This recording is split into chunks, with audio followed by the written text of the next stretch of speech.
నిర్ణయాలు తీసుకొని అందులో భాగంగా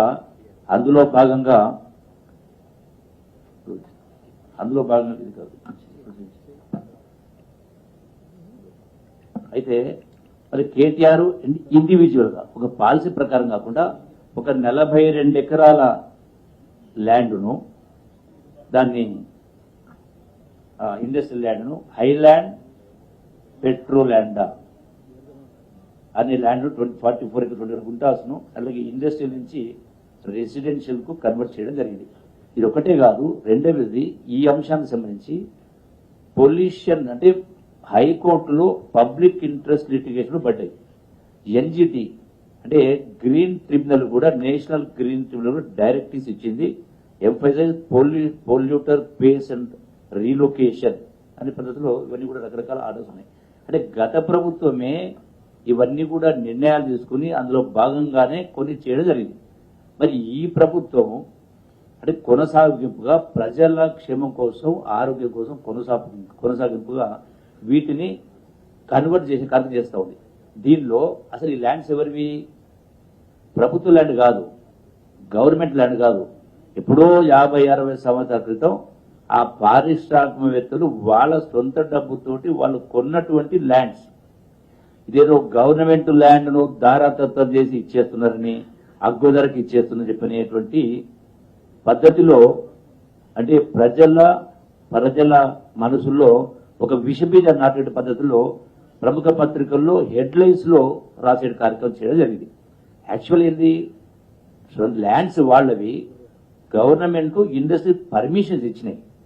వాటిని ఇప్పుడు వాటి చుట్టూ నివాస ప్రాంతాలు వచ్చినాయి కాబట్టి అక్కడ ఉన్న నివాస ప్రాంతాలకు ఇబ్బంది జరుగుతూ ఉంది కాబట్టి వాటిని షిఫ్ట్ చేయాలనే దానిలో భాగంగా గత ప్రభుత్వాలు కొనసాగించిందని ఈ ప్రభుత్వం కొనసాగితే ఒక పాలసీ నిర్ణయం తీసుకోవడం. దానికి కేబినెట్ సబ్ కమిటీ ఏర్పాటు చేసింది.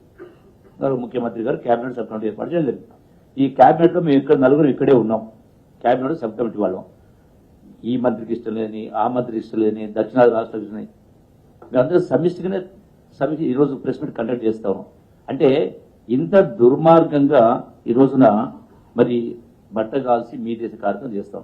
దీనికి సంబంధించి ఈ కోర్టు ఆర్డర్స్ ఇవన్నీ ఉన్న తర్వాత దీన్ని ఏదైనా చెయ్యాలనే దాంతో దీనికి ప్రపోజ్ చేసింది. ఏది, ల్యాండ్స్ వాళ్ళవే అయినా కూడా ఈ రోజు ఉన్నటువంటి మీరు షిఫ్ట్ చేయాలి, మీరు కన్వర్ట్ చేయాలంటే షిఫ్ట్ చేయాలా, షిఫ్ట్ చేసినా కూడా ఈ రోజు ఉన్నటువంటి రిజిస్ట్రేషన్ ల్యాండ్ రిజిస్ట్రేషన్ వ్యాల్యూలో మీరు 100% పేమెంట్ చేయాలని కింద నిబంధన పెట్టడం జరిగింది.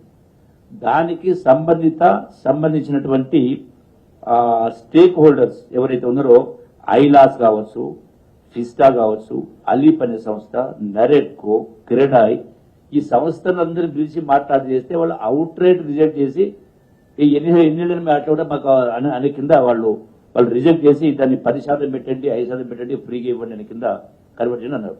అయినా కూడా సంబంధిత ఇండస్ట్రీ మినిస్టర్ గారు, సంబంధిత కేబినెట్ సబ్ కమిటీ 1-10 సార్లు సమీక్ష చేసి దీని ద్వారా రాష్ట్ర ఆర్థిక పరిస్థితి మెరుగుపరచడం కోసం, ఎందుకు మెరుగుపరచాల్సి వస్తుంది, మీ యొక్క శర్వాక వల్ల గడిచిన 10 సంవత్సరాల్లో లక్షల కోట్ల రూపాయలు అప్పులు చేసి నెలకు 6,500 కోట్ల రూపాయలు వడ్డీ గడిపలు తీసుకొచ్చి సంవత్సరానికి 75,000 కోట్ల వడ్డీ కడతా ఉన్నాం, 2 సంవత్సరాలు 1,50,000 వడ్డీ కడతా ఉన్నాం. ఏ విధంగా రాష్ట్రాన్ని ఆర్థిక ఇబ్బంది బయటపడారు, దానిలో ఈ యొక్క పరిశ్రమ భూములు వాళ్ళవైనా కూడా ప్రభుత్వానికి ఆదాయం రావాలని ఈ యొక్క పర్మిషన్స్ అనేది ఇండస్ట్రీ షిఫ్ట్ చేసుకోండి, కన్వర్ట్ చేస్తామని కింద చేసి రాష్ట్ర ఆదాయాన్ని పెంచే ప్రయత్నం చేస్తూ ఉంటే, అంటే ప్రజల మేలు కోసం, నగరవాసుల మేలు కోసం చేస్తూ ఉంటే ఇలా బట్టగాసం చేసి ఇలా ఎవరు కూడా ముఖ్యమంత్రి గారు చేసుకుంటా ఉన్నారు, ఆయన కోసం 5 లక్షలు, ఏమని అర్థం ఉందా? అంటే మీకు 2023 ఎన్నికల్లో ప్రజలు తీర్పు ఇచ్చినా కూడా బుద్ధి రాలే. కేటీఆర్ మొన్ననే అన్నాడు కదా రెఫరెండం అంటే ఏంది అంటే ప్రజలు గడచిన 2 సంవత్సరాల పరిపాలన పైన జూబ్లీస్ ప్రజలు తీర్పు ఇవ్వబోతారా అన్నారు. తీర్పు ఇచ్చింది కదా.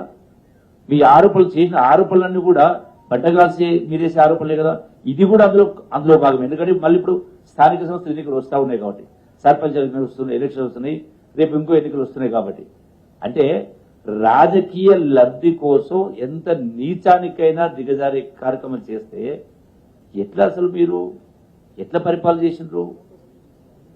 మీకు అసలు మీ మనసాక్షి ఒప్పుకోవాలి కదా కనీసం మాట్లాడుతున్న రవంత్ నిజం ఉండాలి కదా. అంటే కేవలం రాజకీయ లబ్ధి కోసం దుర్మార్గంగా మాట్లాడి ప్రభుత్వ ప్రతిష్టను, ముఖ్యమంత్రి ప్రతిష్టను, మంత్రుల ప్రతిష్టను దిగజార్చి తద్వారా రాజకీయ లబ్ధి పొందాలనేటువంటి దుష్ట ఆలోచన తప్ప ఇంకొకటి కాదు.